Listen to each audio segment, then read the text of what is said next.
Good morning दोस्तों। स्वागत है आपका यूनिक एजुकेशन के ऑनलाइन चैनल पर। अगर आप किसी भी एग्ज़ाम की तैयारी कर रहे हैं तो ये जो बढ़ता हुआ पर्यावरण समस्या है, यह मजबूर कर दिया है टीचरों को कि पर्यावरण से क्वेश्चन पूछें। अतः आप अगर तैयारी कर रहे हैं तो पर्यावरण से संबंधित जो भी करंट अफेयर हो या फिर कुछ भी क्वेश्चन हो, आप पर्यावरण तो खास करके तैयार रखेंगे। और ख़ास कर ये देखेंगे, अगर आप तैयारी कर रहे हैं और करंट अफेयर से मुद्दा कोई पर्यावरण से चर्चा में है तो आप ज़रूर उसको याद कर लीजिए, क्योंकि पर्यावरण से क्वेश्चन बहुत पूछा जाता है, क्योंकि दिनों दिन पर्यावरण प्रदूषित हो रहा है। और अगर आप यूपी टेट और सीटेट की तैयारी करते हैं तो वहाँ तो खासकर पर्यावरण से ही क्वेश्चन पूछे जाते हैं। तो ये आपके लिए ये टेस्ट सीरीज बहुत ज़्यादा इम्पोर्टेंट है, क्योंकि यहाँ पर आपको टेस्ट के साथ साथ आंसर भी और प्लस उससे जुड़े फैक्ट भी बताए जाएंगे। तो 10 क्वेश्चनों का टेस्ट सेट है। एक बार टेस्ट लगाइए, कुछ जानकारी भी आपको हो जाएगी और देखिए कितना सही होता है। प्लस अगर आप चैनल पे नए हैं, चैनल को सब्सक्राइब कर लीजिए, क्योंकि यहाँ पर बहुत सारी टेस्ट सीरीज ऐसे ही उपलब्ध कराई जाएगी जो आपके एग्जाम के लिए काफ़ी महत्वपूर्ण है। चलिए फिर पहला क्वेश्चन देखते हैं। क्वेश्चन ध्यान से देखिए और आंसर बताइए आप। क्वेश्चन है कि किस सरकार ने मो सरकार अभियान लॉन्च किया है। किस सरकार ने लॉन्च किया है? पहला ऑप्शन है पश्चिम बंगाल, दूसरा ऑप्शन है त्रिपुरा, तीसरा ऑप्शन है नागालैंड और चौथा ऑप्शन है उड़ीसा। पश्चिम बंगाल, त्रिपुरा, नागालैंड, उड़ीसा। सोचिए किस सरकार ने मो ऐप लॉन्च किया है, मो अभियान लॉन्च किया है। पश्चिम बंगाल, त्रिपुरा, नागालैंड, उड़ीसा। चलिए आप आंसर सोच लिए होंगे, हम आपको आंसर बताते हैं। यहाँ पर ऑप्शन डी सही है। उड़ीसा सरकार ने मो सरकार नामक अभियान लॉन्च किया है। यहाँ पर देखिए ऑप्शन डी सही है। उड़ीसा के मुख्यमंत्री नवीन पटनायक ने गांधी जयंती के अवसर पर मो सरकार अभियान लॉन्च किया है। इस अभियान के तहत लोगों को उत्तम सरकारी सेवा दी जाएगी। इस अभियान के तहत सरकारी दफ्तरों में काम करने के लिए आने वाले लोगों से फीडबैक ली जाएगी। फीडबैक के आधार पर सरकारी कर्मचारियों की रैंकिंग दी जाएगी। तो मो अभियान बहुत ज़रूरी है, खासकर टेट वालों के लिए, तो इसको आप जानते रहेंगे। और आप अगर किसी भी एग्ज़ाम की तैयारी कर रहे हैं तो ये करंट का मुद्दा है, तो आपको तैयार तब भी होना चाहिए। मो क्या है? मो सरकार है। चलते हैं नेक्स्ट क्वेश्चन पर। चलिए अगला देख लेते हैं। अगला क्वेश्चन है, निम्नलिखित बहुपक्षीय सम्मेलन में से कौन सा अस्थायी कार्बनिक प्रदूषक से निम्नलिखित बहुपक्षीय सम्मेलन में से कौन सा अस्थायी कार्बनिक प्रदूषक से मानव स्वास्थ्य और पर्यावरण की रक्षा करने के लिए है? मतलब ये जो सम्मेलन होते हैं उनमें से कौन सा सम्मेलन, यहाँ पर बहुपक्षीय सम्मेलन है, ये कौन सा सम्मेलन है जो अस्थायी कार्बनिक प्रदूषण से मानव स्वास्थ्य और पर्यावरण की रक्षा करने के लिए किया गया था? कहने का मतलब ये है। तो ऑप्शंस हैं बॉन सम्मेलन, स्टॉकहोम सम्मेलन, रॉटरडैम सम्मेलन और बेसल सम्मेलन। सोचिए कौन सा सम्मेलन है इन चारों ऑप्शनों में। आपको चारों ऑप्शन दिख रहे होंगे। कह रहा है इसमें कौन से सम्मेलन में ये व्यवस्था की गई है। सोचिए। बॉन, स्टॉकहोम, रॉटरडैम, बेसल। चलिए आंसर सोच लिए होंगे आपको। यहाँ पर ऑप्शन बी सही है। ऑप्शन बी, स्टॉकहोम सम्मेलन। स्टॉकहोम सम्मेलन मानव को पर्यावरण प्रदूषण से रक्षा करने के लिए किया गया था। दरअसल विश्व के कई देशों के लोगों ने मिलकर सम्मेलन किया कि विश्व में जो बढ़ता हुआ प्रदूषण है इसे कैसे रोका जाए। तो यह सम्मेलन स्वीडन के स्टॉकहोम में हुआ था, उसी के नाम से ये प्रसिद्ध है, स्टॉकहोम सम्मेलन। थोड़ा इसका नोट्स देख लेते हैं। स्टॉकहोम सम्मेलन स्थायी कार्बनिक प्रदूषक से मानव स्वास्थ्य और पर्यावरण की रक्षा करने के लिए ही है। तो ये इंपॉर्टेंट है, कई बार पूछा भी गया है, याद रखेंगे आप। मानव स्वास्थ्य को और पर्यावरण प्रदूषण की रक्षा के लिए है स्टॉकहोम सम्मेलन। स्टॉकहोम है स्वीडन, सॉरी नॉर्वे में है। अगला देखते हैं। क्वेश्चन है, मैट्रिक्स रिकॉर्ड किसका रजिस्टर है? मैट्रिक्स रिकॉर्ड में किसको रखा गया है?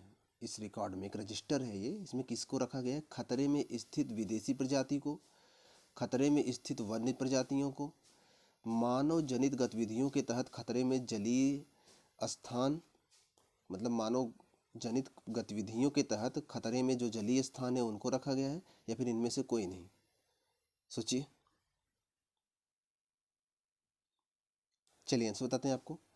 यहाँ पर ऑप्शन तीसरा सही है। मानव जनित गतिविधियों के तहत खतरे में जो जलीय स्थान हैं उनको ही मैट्रिक्स रजिस्टर में रखा गया है। दरअसल मानव जनित गतिविधियों से उत्पन्न प्रदूषण से खतरे में स्थित जलीय स्थानों को मैट्रिक्स रिकॉर्ड में रखा जाता है। ये इंपॉर्टेंट है, याद रखेंगे। मैट्रिक्स रिकॉर्ड जलीय स्थान में जो खतरे की स्थिति उत्पन्न हो जाती है उससे संबंधित है। अगला देखते हैं, एक मिनट। चलिए अगला क्वेश्चन देखते हैं। क्वेश्चन है, निम्नलिखित में से कौन सी बीमारी कोयले के खान में काम करने वाले मजदूरों की उम्र कम हो जाती है? निम्नलिखित में से कौन सी बीमारी से कोयले के खान में काम करने वाले मजदूरों की उम्र कम हो जाती है? मतलब किस बीमारी से होती है? उस बीमारी को ब्लैक लंग्स बीमारी भी कहा जाता है। तो इसे और किस नाम जानते हैं? पहला ऑप्शन है क्लोम गोला रुड़कता, क्लोम गोला रुग्णता पहला ऑप्शन है। दूसरा ऑप्शन है प्रगतिशील विशाल फाइब्रोसिस, तीसरा ऑप्शन है मेसोथेलियोमा, और चौथा ऑप्शन है इनमें से कोई नहीं। सोचिए कौन सी बीमारी है ये, जो कि ऑप्शन फिर से आप सुन लीजिए। निम्नलिखित में से कौन सी बीमारी से कोयले की खान में काम करने वाले मजदूरों की उम्र कम हो जाती है और उस बीमारी को ब्लैक लंग्स बीमारी भी कहा जाता है? तो मतलब उसका एक नाम और भी है। तो इन चारों में से कौन सा है, सोचिए।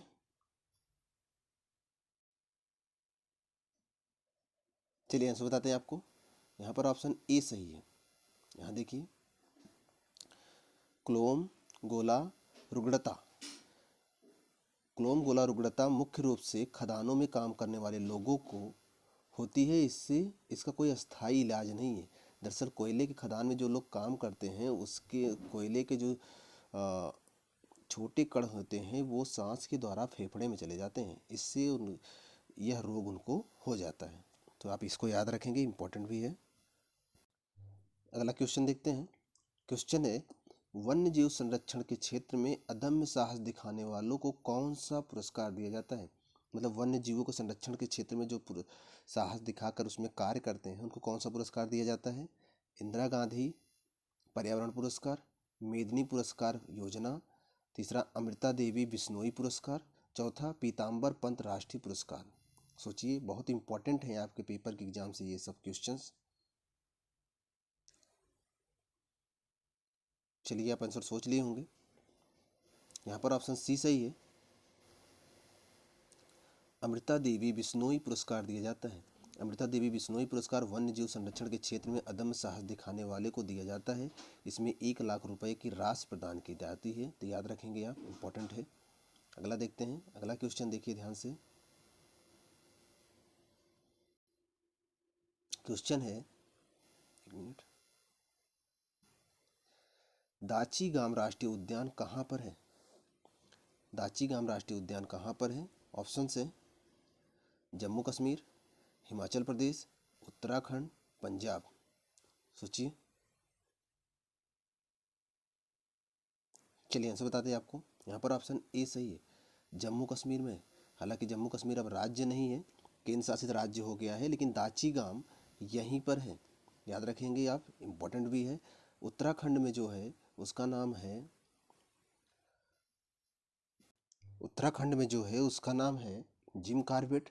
हिमाचल प्रदेश में जो है उसका नाम है रोहिंग्या राष्ट्रीय उद्यान।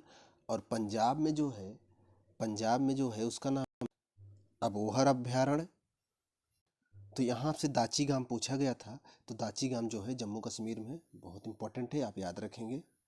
देख लीजिए आप, यहाँ पर दिया है कि दाची गांव राष्ट्रीय उद्यान जम्मू कश्मीर में श्रीनगर से 22 किलोमीटर की दूर पर मुख्यतः जानवर बारहसिंघा के संरक्षण के लिए है। याद रखेंगे आप। नीलगिरी ताहर जो पाया जाता है वो भी संरक्षण में है, क्योंकि उसकी भी प्रजातियां कम होती जा रही है। तो यहाँ बारहसिंघा को संरक्षण दिया गया है। और जो नीलगिरी ताहर है वो नीलगिरी राष्ट्रीय उद्यान जो तमिलनाडु में है वहाँ पर है, उसको संरक्षित किया गया है। चलिए अगला क्वेश्चन देखते हैं। क्वेश्चन है, समताप मंडल की ओजोन गैस की परत की मोटाई किस इकाई से मापी जाती है? मतलब कह रहा है कि जो समताप मंडल में ओजोन गैस है उसको किससे उसकी मोटाई मापी जाती है? सीवर्ट से, डाबसन से, मेल्सन से या फिर इनमें से कोई नहीं? चलिए आंसर बताते हैं। यहाँ पर ऑप्शन बी सही है, डॉप्सन से। ओजोन परत की मोटाई डॉप्सन से नापते हैं। और ओजोन परत के जो पिता बोले जाते हैं, मतलब उसके जो जनक माने जाते हैं, उनका नाम है फोरमैन। आप ये भी याद रखेंगे, फोरमैन, इनको ओजोन परत का जनक माना जाता है। और ओजोन परत को जो जिस यंत्र से मापते हैं उसे बोला जाता है डॉप्सन। तो इम्पोर्टेंट है, याद रखेंगे आप। यहाँ पर देखिए, डॉप्सन इकाई से मापते हैं। ओजोन परत की खोज 1913 में फ्रेंच वैज्ञानिक चार्ल्स फाब्रे, जिन्हें हम फोरमैन बोले थे, फाब्रे और हेनरी विस्मोन ने की थी। इनके गुणों का अध्ययन वैज्ञानिक GM डॉप्सन ने किया था। इनके गुणों का अध्ययन डॉप्सन ने किया था, लेकिन खोज फोरमैन ने किया था। तो डॉप्सन इकाई उन्हीं के नाम पे रखा गया है। इन्होंने इसकी मोटाई नापने के लिए स्पेक्ट्रोफोटोमीटर विकसित किया। उन्हीं के नाम पर ओजोन परत की मोटाई को डॉप्सन इकाई में मापा जाता है, उन्हीं के नाम पर। तो याद रखिएगा, इंपॉर्टेंट भी है। अगला क्वेश्चन है कि कार्बन डाइऑक्साइड के उत्सर्जक देशों की सूची में किस स्रोत से कार्बन डाइऑक्साइड उत्सर्जन पर आधारित होती है? कार्बन डाइऑक्साइड के उत्सर्जक देशों की सूची किस स्रोत से कार्बन डाइऑक्साइड उत्सर्जन पर आधारित होती है? पहला ऑप्शन है जीवाश्म ईंधन का जलना, दूसरा ऑप्शन है सीमेंट उद्योग, तीसरा ऑप्शन है उपयुक्त दोनों, चौथा ऑप्शन इनमें से कोई नहीं। सोचिए। कहने का मतलब ये कह रहा है कि किस स्रोत, मतलब किसके आधार पे अब आप बोल सकते हो कि इस देश में कार्बन डाइऑक्साइड का उत्पादन सर्वाधिक हो रहा है। कहने का मतलब ये है। चलिए आंसर बताते हैं आपको। यहाँ पर ऑप्शन दोनों सही है। मतलब कि वहाँ पर सीमेंट उत्पादन में भी आप कुछ न कुछ जलाओगे तो वहाँ से भी धुआं निकलेगा, प्लस जीवाश्म जैसे कोयला जला रहे हो, बिजली और पेट्रोल जला रहे हो, तेल, मिट्टी का तेल या फिर डीजल जला रहे हो, तब भी धुआं निकलता है। तो मतलब दोनों आ जाएंगे। तो ऑप्शन ए और बी दोनों सही हैं। यहाँ पर देख लीजिए आप, कार्बन डाइऑक्साइड उत्सर्जन देशों की सूची जीवाश्म ईंधन जलाने और सीमेंट उद्योग में उत्सर्जित कार्बन डाइऑक्साइड के आधार पर होता है। तो यहाँ पर दोनों सही था। नेक्स्ट क्वेश्चन देखते हैं। क्वेश्चन है, विश्व में सबसे ज़्यादा पाई जाने वाली ग्रीन हाउस गैस कौन सी है? कार्बन डाइऑक्साइड, जलवाष्प, सल्फर डाइऑक्साइड, ओजोन। चार हैं, कार्बन डाइऑक्साइड, जलवाष्प, सल्फर डाइऑक्साइड, ओजोन। चारों में से कौन विश्व में सबसे ज़्यादा पाई जाती है ग्रीन हाउस गैस के रूप में? ग्रीन हाउस गैसें वो गैसें होती हैं, पहले आप आंसर सोच लीजिए फिर बता रहे हैं आपको। चलिए आप आंसर सोच लिए होंगे। यहाँ पर ऑप्शन बी सही है, इंपॉर्टेंट बहुत है ये। जलवाष्प। जलवाष्प एक ग्रीन हाउस गैस है। दरअसल ग्रीन हाउस गैस वो होती हैं जो सूर्य से आने वाले गर्मी को आने तो देती हैं पृथ्वी पर, लेकिन वापस जाने नहीं देती। जब जाने नहीं देंगे तो पृथ्वी का तापमान बढ़ता है। तो इसमें सबसे ज़्यादा कौन सा है? जलवाष्प है। दूसरे नंबर पे कौन है? CO2 है, कार्बन डाइऑक्साइड है। जलवाष्प सबसे ज़्यादा पाई जाने वाली ग्रीन हाउस गैस है। यह साफ आसमान में 36 से 66 और बादलों वाले आकाश में 66 से 86% तक ग्रीन हाउस प्रभाव उत्पन्न करती है। तो इम्पोर्टेंट है, याद रखेंगे आप। चलते हैं नेक्स्ट क्वेश्चन पर। लास्ट क्वेश्चन है, देखिए ध्यान से और आंसर बताइए। क्वेश्चन है, कार्टाजोना प्रोटोकॉल किसके सुरक्षित उपयोग, स्थानांतरण और हैंडलिंग के बारे में है? हैंडलिंग मतलब एक दूसरे को हस्तांतरित करना। ऑप्शन है नाभिकीय कचरा, ऑप्शन बी है आक्रामक विदेशी प्रजातियां, ऑप्शन सी है संशोधित जीवित जीव, और ऑप्शन डी है इनमें से कोई नहीं। सोचिए, कार्टाजोना प्रोटोकॉल किसके सुरक्षित उपयोग और स्थानांतरण और हैंडलिंग से संबंधित है? कार्टाजोना प्रोटोकॉल मतलब एक समझौता हुआ है, ये किससे संबंधित है? चलिए आंसर बताते हैं आपको। यहाँ पर ऑप्शन सी सही है। यहाँ पर देखिए, सी संशोधित जीवित जीव LMO से संबंधित है। कार्टाजोना प्रोटोकॉल 29 जनवरी 2000 को हुआ था, हस्ताक्षरित हुआ था, और 11 सितंबर 2003 से लागू हुआ। यह LMO के सुरक्षित उपयोग, स्थानांतरण और हैंडलिंग से संबंधित है। तो यहाँ पर 10 क्वेश्चन कंप्लीट होते हैं। और अगर आप खास करके टेट और यूपी टेट की तैयारी कर रहे हैं तो यहाँ पर ये सीरीज चलती रहेगी, जो आपके पेपर के हिसाब से ऐसे जो कठिन क्वेश्चन आते हैं, अगर इसको आप देखते रहेंगे तो आपका पेपर जो होगा उसमें बहुत सारे क्वेश्चन जो पर्यावरण के होंगे आप सही कर जाओगे। आप अच्छे से पढ़ते रहो, और अगर आप किसी और की भी तैयारी करते हो तब भी आपके लिए बहुत ज़रूरी है। तो पढ़ते रहिए आप। अगर चैनल पर नए हैं, चैनल को सब्सक्राइब कर लीजिए। मिलते हैं नेक्स्ट वीडियो में।